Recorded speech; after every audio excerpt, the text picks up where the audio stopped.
Hola y bienvenidos a Estudeso. Hoy vamos a descubrir el antiguo Egipto y te aseguro que entenderás por qué sigue fascinándonos, cómo surgió tal imperio en el desierto más árido. La clave es el Nilo, su gran fuente de vida. Como decía Heródoto, Egipto es un regalo del río. Comencemos pues con nuestra historia. Cada año, entre junio y septiembre, el Nilo inundaba las tierras cercanas. Lejos de ser una catástrofe, este fenómeno depositaba un lodo oscuro y fértil llamado limo.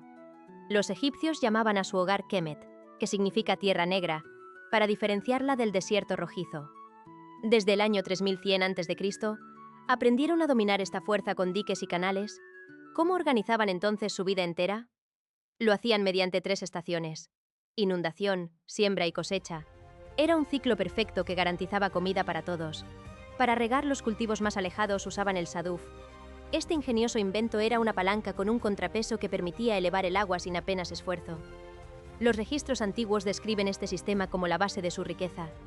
Funcionaba tan bien que pronto empezaron a sobrar alimentos.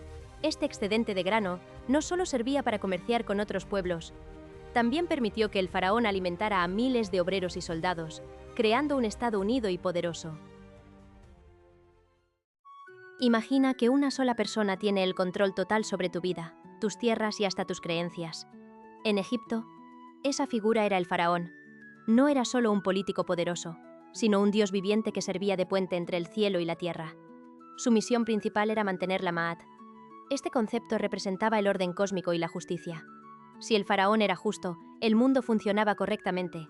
Pero si fallaba, los egipcios creían que el caos y el hambre destruirían el imperio.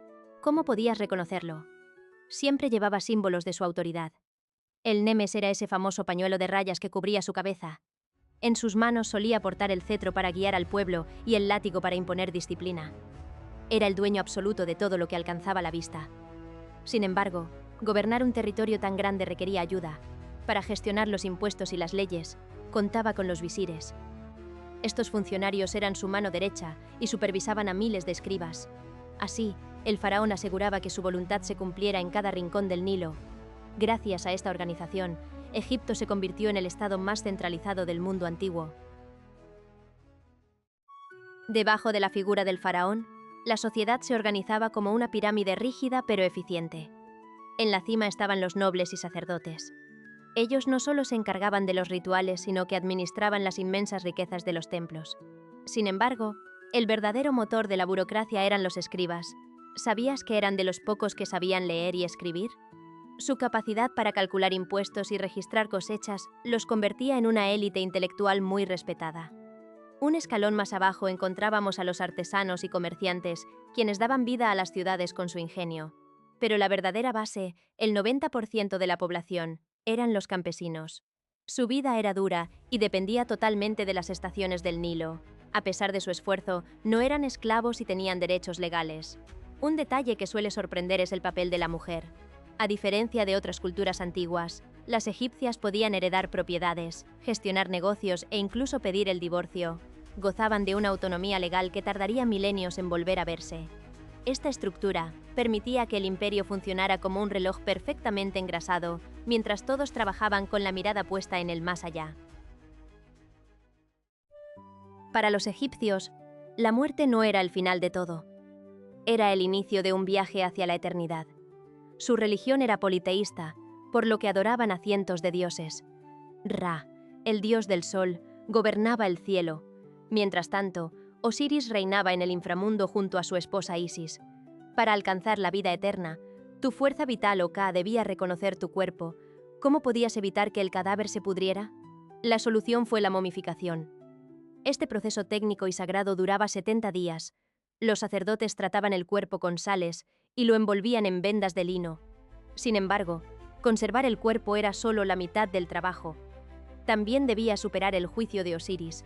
En este examen, los dioses pesaban tu corazón en una balanza frente a una pluma de la verdad. Si tu corazón era ligero, podías entrar al Auru. Este lugar era un paraíso donde no existía el dolor. Para no perderte en el camino, usabas el libro de los muertos. Este texto contenía los hechizos necesarios para superar los peligros del más allá. Así, la religión marcaba cada paso de la vida y la muerte en el Nilo. Seguramente has escuchado que las pirámides fueron construidas por miles de esclavos bajo el látigo. Sin embargo, la arqueología moderna nos cuenta una historia diferente. En Giza, las pirámides de Keops, Kefren y Miserino fueron el resultado del esfuerzo de obreros remunerados. Estos trabajadores vivían en ciudades cercanas y recibían pagos en pan y cerveza. ¿Cómo lograron tal precisión sin tecnología moderna? Los ingenieros egipcios alinearon las caras de la Gran Pirámide con los puntos cardinales observando las estrellas. Para nivelar el suelo, excavaron canales y los llenaron de agua para marcar una línea perfecta. Es una técnica sencilla pero brillante. Mover bloques de 2,5 toneladas parece imposible, pero tenían trucos ingeniosos. Usaban trineos de madera y mojaban la arena justo delante para que el peso deslizara mejor. Luego, mediante rampas de ladrillo y escombros, subían las piedras hasta lo más alto. Imagina a 20.000 personas trabajando coordinadas como un solo organismo. Aquellas moles de piedra no se levantaron con magia, sino con una organización logística que hoy sigue asombrando a los expertos. Fue el mayor proyecto de construcción de la antigüedad. Los egipcios no solo fueron grandes constructores, sino también científicos brillantes. Su calendario solar de 365 días nació de observar las estrellas y las crecidas del Nilo. Dividieron el año en meses, un sistema que prácticamente seguimos usando hoy. En medicina, sus avances eran asombrosos para su tiempo. Sabían aplicar suturas en heridas profundas y utilizaban férulas para soldar huesos rotos. Incluso tenían conocimientos avanzados de anatomía humana gracias a la práctica de la momificación. ¿Cómo registraban todo este saber? Utilizaban diversos tipos de escritura diferentes. Los jeroglíficos se reservaban para los templos, mientras que la hierática y la demótica eran versiones más rápidas y sencillas. Durante siglos, el significado de estos dibujos fue un absoluto misterio. Todo cambió en 1799 con el hallazgo de la piedra de Rosetta. Gracias a este fragmento de roca, el investigador Jean-François Champollion logró descifrar los jeroglíficos por fin. Este hito nos permitió escuchar la voz de los antiguos egipcios tras milenios de silencio.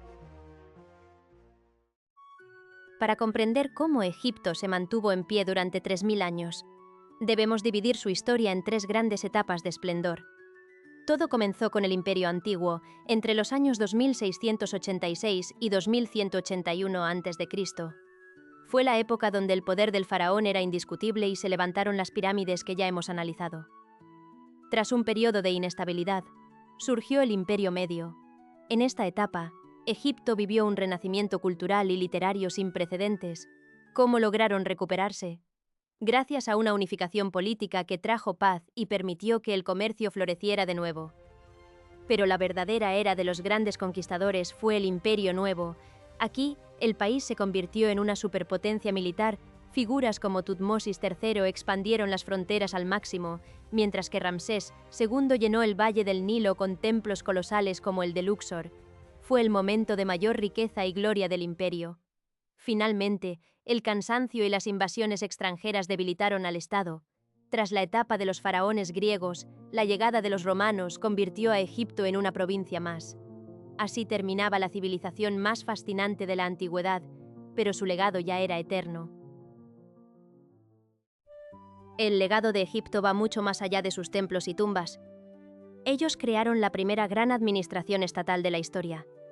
Sus monumentos siguen desafiando al tiempo tras 3.000 años de soledad. Si tienes un examen pronto, te invito a repasar estos conceptos clave. Te ayudará a comprender mejor nuestras raíces culturales. ¿Te ha gustado este viaje por el Nilo? Suscríbete para seguir aprendiendo historia con nosotros. Gracias por tu tiempo en esta aventura milenaria. Nos vemos en la próxima ocasión.